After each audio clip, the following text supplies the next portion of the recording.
পৃথিবীর বিভিন্ন দেশে তীব্র গণ আন্দোলনের মুখে বহু শাসক ক্ষমতা ছেড়ে পালিয়ে যাবার নজির রয়েছে। জনরোষ থেকে বাঁচার জন্যই তারা মূলত দেশ ত্যাগের পথ বেছে নিয়েছিলেন। এইসব স্বৈরশাসকের মধ্যে অনেকের পরিবার কোনো না কোনো সদস্য সুযোগ বুঝে পুনরায় রাজনীতিতে যোগ দিয়েছেন। তো আসুন জেনে নেওয়া যাক কোন কোন পতিত স্বৈরশাসকের পরিবারের সদস্য রাজনীতিতে যোগ দিয়েছিলেন।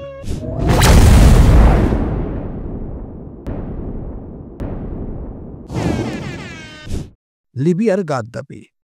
লিবিয়ার ক্ষমতাচ্যুত স্বৈরাচারী মুয়াম্মার গাদ্দাফি বিদ্রোহীদের হাতে নিহত হয়েছিলেন। তার ছেলে সাইফ আল ইসলাম গাদ্দাফি লিবিয়ার প্রেসিডেন্ট নির্বাচনে অংশ নেবেন। যদিও লিবিয়ায় 2025 সালে নির্বাচন অনুষ্ঠিত হবার কথা রয়েছে, কিন্তু সেটি নিয়ে অনিশ্চয়তা কাটছে না। তবে নির্বাচন যখনই অনুষ্ঠিত হোক না কেন, ক্ষমতাচ্যুত স্বৈরাচার মুয়াম্মার গাদ্দাফির ছেলে সাইফ আল ইসলাম গাদ্দাফি রাজনীতিতে ফ্যাক্টর হয়ে উঠতে পারে বলে অনেক বিশ্লেষণ মনে করেছেন। 2011 সালে গাদ্দাফিকে ক্ষমতাচ্যুত হত্যা করার পর তার ছেলে সাইফ আল গাদ্দাফি বিদ্রোহীদের হাতে আটক হয়েছিলেন। তিনি প্রায় 6 বছর বিদ্রোহীদের হাতে আটক ছিলেন। পরবর্তীতে 2017 সালে তিনি লিবিয়ার জিনতান প্রদেশ থেকে মুক্ত হন। তার বিরুদ্ধে আন্তর্জাতিক অপরাধ আদালতে গণহত্যার বিচার চলছে, কিন্তু এরই মধ্যে তিনি লিবিয়ার প্রেসিডেন্ট নির্বাচনে লড়ার ঘোষণা দিয়েছেন। মিশরের হোসনি মোবারক। মিশরের ক্ষমতাচ্যুত প্রেসিডেন্ট হোসনি মোবারকের ছেলে গামাল মোবারকের পক্ষে অনলাইন প্রচারণা শুরু করেন অনেক মিশরীয়। এইসব প্রচারণার মাধ্যমে তারা মিশরের পরবর্তী প্রেসিডেন্ট নির্বাচনে গামাল মোবারককে প্রার্থী হিসেবে দেখতে চান বলে জানান। অনেক মিশরীয় তাদের ফেসবুক এবং টুইটারে লেখেন, মিশরের বর্তমান রাজনৈতিক অস্থিরতা ও অর্থনৈতিক সংকট কাটানোর জন্য গামাল মোবারক একমাত্র সমাধান। কিন্তু গামাল মোবারক শেষ পর্যন্ত নির্বাচনে অংশ নিতে পারেননি। বর্তমান president Abdel Fattah Al Sisi প্রায় 89% ভোট পেয়ে তৃতীয়বারের মতো ক্ষমতায় রয়েছেন। যদিও সে নির্বাচন নিয়ে বিতর্ক রয়েছে প্রচুর। অনেক পর্যবেক্ষক মনে করছেন গামাল মোবারক ভবিষ্যতে মিশরের রাজনীতিতে গুরুত্বপূর্ণ হয়ে উঠবেন। 2011 সালে হোসনি মোবারকের পতনের পর তার সাথে 2 ছেলেকে গ্রেপ্তার করা হয়। স্বৈরশাসকের বিরুদ্ধে আরব বিশ্বে যে গণজাগরণ সৃষ্টি হয়েছিল, তার ফলে ক্ষমতাচ্যুত হয়েছিলেন 30 বছর ক্ষমতায় থাকা হোসনি মোবারক। ইন্দোনেশিয়ার সুহার্তো। 1998 সালে ক্ষমতাচ্যুত হয়েছিলেন ইন্দোনেশিয়ার প্রেসিডেন্ট সুহার্তো। তার ক্ষমতাচ্যুতির পরে দেশটির অর্থনৈতিক সামাজিক অস্থিরতার মধ্যে পড়ে। সুহার্তো ক্ষমতা থেকে বিদায় নেবার 16 বছর পরে 2014 সালে নির্বাচনে তার মেয়ে সিতি হেদায়েত সুহার্তো, যিনি তিতেক সুহার্তো হিসেবে পরিচিত, নির্বাচনে প্রতিদ্বন্দ্বিতা করেছেন। সে নির্বাচনে তিনি বলেছেন, তার বাবা সুহার্তো ক্ষমতা ছাড়ার পরে দেশে তেমন কোনো অর্থনৈতিক অগ্রগতি হয়নি। নির্বাচনী প্রচারণার সময় তিনি বাবার ইমেজ তুলে ধরার চেষ্টা করেছেন বারবার। 2016 সালে সুহার্তোর ছেলে টুমি সুহার্তো একটি রাজনৈতিক দল গঠন করেন। এই দলে সুহার্তোর মেয়ে থাকলেও পরবর্তী সময় তিনি সেটি ত্যাগ করে গোবিন্দ পার্টিতে যোগ দেন। এই পার্টির নেতা হচ্ছেন তার সাবেক স্বামী। 2024 সালে ফেব্রুয়ারি মাসে অনুষ্ঠিত প্রেসিডেন্ট নির্বাচনকে সামনে রেখে সুহার্তোর মেয়েকে দলটির উপদেষ্টা বানানো হয়েছিল। সেই নির্বাচনে তার স্বামী প্রাবু সুবিনার্তো জয়লাভ করেন।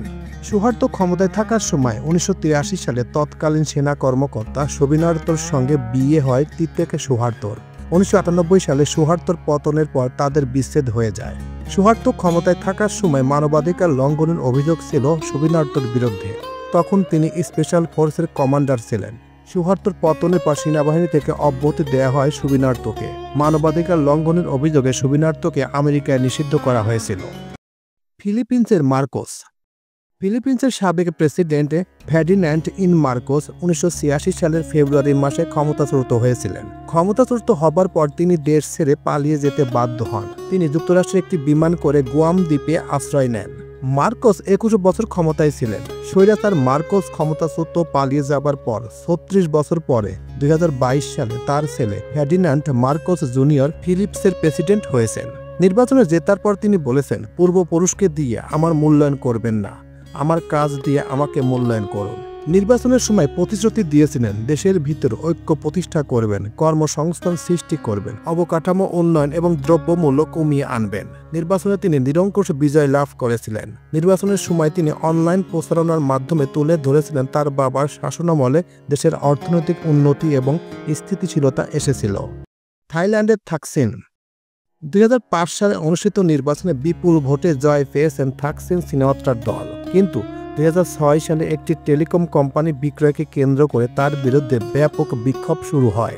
ওই বছরই থাইল্যান্ডের থাকসিনকে ক্ষমতাচ্যুত করে দেশটির সেনাবাহিনী। তখন তিনি বিদেশে থাকা অবস্থায় সেনাবাহিনীর অভ্যুত্থানের মাধ্যমে তাদের ক্ষমতাচ্যুত করে। এরপর থাকসিন সিনাওয়াত্রা ও রাজনৈতিক দলকে 5 বছরের জন্য নিষিদ্ধ করা হয়।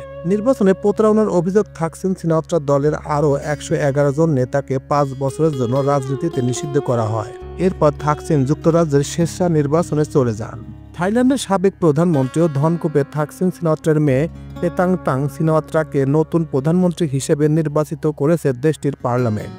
37 বছর বয়সী পেতাংতাং সিনাওয়াত্রা হয়েছেন দেশটির সর্বকনিষ্ঠ প্রধানমন্ত্রী। এর আগে তার ফুফু ইলাক সিনাওয়াত্রা থাইল্যান্ডের প্রথম নারী প্রধানমন্ত্রী হিসেবে দায়িত্ব পালন করেছেন। তার বাবা থাকসিন সিনাওয়াত্রা, ফুফু ইলাং সিনাওয়াত্রা সহ অপর 3 জন সামরিক অভ্যুত্থান বা সাংবাদিক আদালতের রায়ে ক্ষমতাচ্যুত হয়েছিলেন। এর আগে 2011 সালে থাকসিন সমর্থিত একটি রাজনৈতিক দল ফিউআই পার্টি নির্বাচনে জয়লাভ করে এবং তার বোন ইংলাক সিনাওয়াত্রা প্রধানমন্ত্রী হন। পাকিস্তানের নওয়াজ শরীফ। পাকিস্তানের সাবেক প্রধানমন্ত্রী নওয়াজ শরীফের রাজনৈতিক জীবন বেশ উত্থান পতনের ভেতর দিয়ে যাচ্ছে। তিনি 3 বার ক্ষমতাচ্যুত হয়েছেন ও বারবারই ক্ষমতায় ফিরে এসেছেন। কার্গিল যুদ্ধকে কেন্দ্র করে 1999 সালে তৎকালীন সেনাপ্রধানের সাথে দ্বন্দ্বে জড়িয়ে পড়েন নওয়াজ শরীফ। এরপর সেনাপ্রধান তাকে ক্ষমতাচ্যুত করেন। পরে তাকে বিচারের মাধ্যমে কারাদণ্ড দেওয়া হয়। কিন্তু তৎকালীন মার্কিন প্রেসিডেন্ট বিল ক্লিন্টন সৌদি বাদশাহ ফাহাদ আল আব্দুল আজিজের মধ্যস্থতায় 2002 সালে তিনি ছাড়া পেয়ে স্বেচ্ছায় নির্বাসনে সৌদি আরব চলে যান। 2007 সালে তিনি ফিরে এসেছিলেন যখন তিনি তার পক্ষে বেনজির ভুট্টো সেনাবাহিনীর সঙ্গে এক ঐতিহাসিক চুক্তিতে আসেন। চুক্তিটি 1999 সালে সামরিক অভ্যুত্থানের মাধ্যমে ক্ষমতা হারানোর পর আবারও নওয়াজ শরীফকে নির্বাচনে অংশ নেওয়ার সুযোগ করে দেয়। এরপর 2013 সালের নির্বাচনে আবারও ক্ষমতায় আসেন নওয়াজ শরীফ। কিন্তু 2017 সালের পাকিস্তানের সুপ্রিম কোর্ট প্রধানমন্ত্রী নওয়াজ শরীফকে অযোগ্য ঘোষণার পর তিনি পদত্যাগ করতে বাধ্য হন। শরীফ 3 বার প্রধানমন্ত্রী নির্বাচিত হয়েছেন, তবে প্রতিবারই তিনি মেয়াদ শেষ হওয়ার আগে ক্ষমতা হারিয়েছেন। প্রথমবার রাষ্ট্রপতির সঙ্গে দ্বন্দ্বের জের ধরে পদত্যাগ করেছেন, দ্বিতীয়বার সেনাবাহিনী তাকে হটিয়েছেন। 2024 সালের সাধারণ নির্বাচনে পাকিস্তানের মুসলিম লীগ নওয়াজ PMLN এর নির্বাচনী স্লোগান ছিল পাকিস্তান কো নওয়াজ দা, অর্থাৎ পাকিস্তানকে নওয়াজ দাও। কিন্তু শেষ পর্যন্ত প্রধানমন্ত্রী হিসেবে মনোনীত হয়েছেন নওয়াজ শরীফের ভাই শাহবাজ শরীফ। এরপর 2024 সালের নির্বাচনে নওয়াজ শরীফের দল 75 আসনে জয়লাভ করে। পরে রাজনৈতিক শরিকদের নিয়ে সরকার গঠন করা হলে তার ভাই শাহবাজ শরীফ প্রধানমন্ত্রী হন। শেখ হাসিনা। বাংলাদেশের প্রধানমন্ত্রী শেখ হাসিনা। তিনি 1996 সালে প্রথমবারের মতো নির্বাচিত হন প্রধানমন্ত্রী হিসেবে। এরপর 2008 সালে ক্ষমতায় আসেন। তারপর 2014 সাল, 2018 সাল এবং 2024 সালে বিতর্কিত নির্বাচনের মাধ্যমে তিনি ক্ষমতায় আসেন এবং 2024 সালের 5ই আগস্ট ছাত্র জনতার অভ্যুত্থানের মাধ্যমে তাকে দেশ থেকে পালাতে বাধ্য করা হয়। এখন পর্যন্ত তিনি বাংলাদেশের প্রতিবেশী দেশ ভারতে অবস্থান করছেন এবং ওইখান থেকে বাংলাদেশের সাধারণ মানুষের উপর বিভিন্ন ধরনের মিথ্যা তথ্য, অপবাদ এবং বিভিন্ন ধরনের হুমকি ধামকি দিচ্ছেন। তো আদৌ বাংলাদেশে ফিরতে পারবেন কিনা এটা নিয়েও প্রশ্ন থেকে যায় এবং এমন পরিস্থিতি সৃষ্টি হয়েছে যে আওয়ামী লীগের একেবারে রুট লেভেল থেকে শুরু করে একেবারে নীতি নির্ধারক এবং হাই লেভেলের নেতা পর্যন্ত সবাই গা ঢাকা দিয়েছে এবং দেশ থেকে পালিয়ে গিয়েছেন। এখন প্রশ্ন হচ্ছে, বাংলাদেশের জনগণ কি তাদের কি আবার ফিরিয়ে আনবেন এবং তাদের দলকে নিষিদ্ধ হবেন? এটা নিয়ে প্রশ্ন বারবার থেকেই যায়। তবে বিভিন্ন মহল এবং বর্তমান উপদেষ্টা মণ্ডলীর বিভিন্ন তথ্যের মাধ্যমে জানা যাচ্ছে যে কোনো সময় আওয়ামী লীগ দলকে নিষিদ্ধ করা হবে এবং মিনিমাম 10 থেকে 15 বছর জন্য নিষিদ্ধ করা হবে। এরকমই গোপন তথ্য বিভিন্ন সোশ্যাল মিডিয়ায় ছড়িয়ে বেড়াচ্ছে।